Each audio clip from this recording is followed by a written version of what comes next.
सानिया के बारे में उल्टी सीधी बातें करती है, उसके कैरेक्टर के बारे में कि ये सानिया की जो माँ है वो बता कर गई है कि सानिया को का नर्वस ब्रेक हो गया था। और मुझे लगता है कहीं ना कहीं वो किसी लड़के का चक्कर है, उसका अफेयर रहा है, क्योंकि उसकी माँ भी ऐसी है। उसकी माँ ने भी तलाक लेकर के कहीं दूसरी जगह शादी कर ली और उसके बाप ने भी।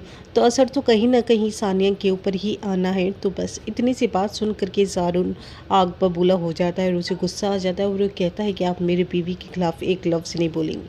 उसके कैरेक्टर के खिलाफ़ तो आप बिल्कुल नहीं बोलेंगी कि उसकी जो माँ है वो सौतेली है, कोई सगी माँ नहीं है। अगर उसने कहा है और आप उसकी बातों पर यकीन कर रही हैं, बस इतन। और अगर आपको लगता है कि कहीं ना कहीं अगर आप की केमिस्ट्री मैच नहीं हो रही है या आपको उसमें खामियां नज़र आ रही हैं, तो मैं सानिया को लेकर अलग घर में शिफ्ट हो जाऊंगा कहीं और। बस इतना सुनने के बाद में उसका माँ का पारा जो है हाई हो जाता है और वो सोचती है कि चंद दिनों में ही उसकी जो बेटा है उसे अपने काबू में कर लिया। वह अपने इशारों पर नचा रही है सानिया, और अभी से यह हाल है और उसने मुझे मेरे बेटे से दूर कर दिया है, जो मुझसे बर्दाश्त नहीं हो रहा है।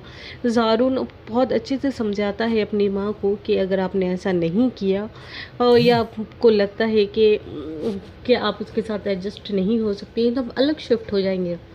फिर इसके बाद में सानिया जाती है अपनी सौतेली माँ के घर पर और वहाँ जाकर वार्निंग देती है कि अगर आपने मेरी पर्सनल लाइफ में इंटरफेयर किया तो मैं आपको अच्छे से बता दूंगी, क्योंकि अब मैं ज़ारून की बीवी हूँ, ना कि आपकी बेटी या फिर पापा की बेटी, जो बहुत सारी बंदिशों में बंधी हुई हूँ और सिर्फ सुनती रहूँगी।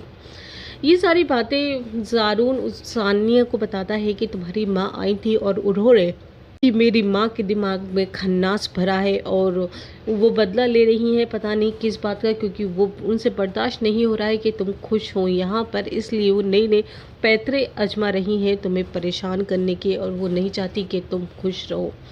बस इन्हें सारी बातों का वो बदला लेना चाहती हैं। और उधर किरण आग बबूला होती है, कहती है कि आपने सानिया को बुला लिया, इतना मान सम्मान दिया और उसने मेरे साथ क्या करा।